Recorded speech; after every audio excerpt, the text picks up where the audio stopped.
असां सॼी राति इंजॉय कयोसीं ऐं कावेरी खां वठी केटी बंदर ताईं सफ़र कयोसीं ॿेड़ियुनि ते ऐं ज़बरदस्त जेको आहे डिनर कयोसीं। मच्छी जा मुख़्तलिफ़ आइटम असांजे दोस्तनि तयारु कया।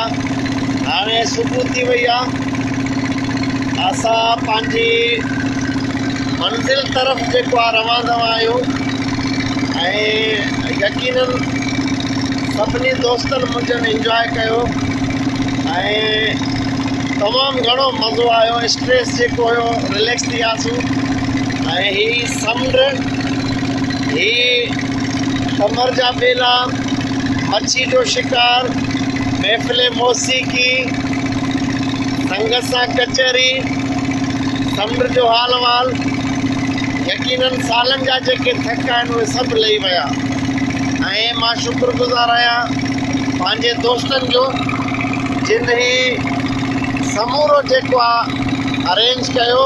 हुसैन खट्टी, अयाज़ खट्टी, मुस्तफ़ा खट्टी असां सां गॾु हुया मेज़बान।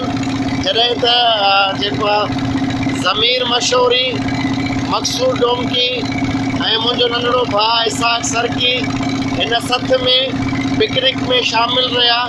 उन्हनि सभिनी खे लव यू ऐं ख़ुशि हुजो। त दोस्तो, तव्हांखे बि सलाह आहे त कॾहिं कॾहिं माण्हू निकिरे, इंजॉय करे। हीअ ॾिसो हीअ मंज़र,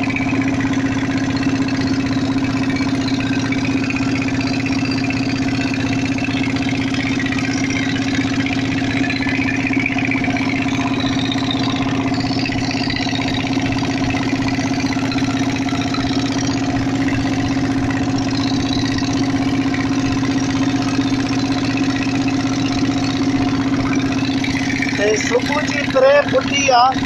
तमामु घणो जेको आहे ख़ूबसूरत तरीन मंज़र आहे। इहे समुंड जी छोलियूं, कमर जा बेला, 3 फुटी, वाह वाह ज़बरदस्त। इहा आहे असांजी सोणी सिंध जंहिंजा असां वारिस आहियूं। Love U.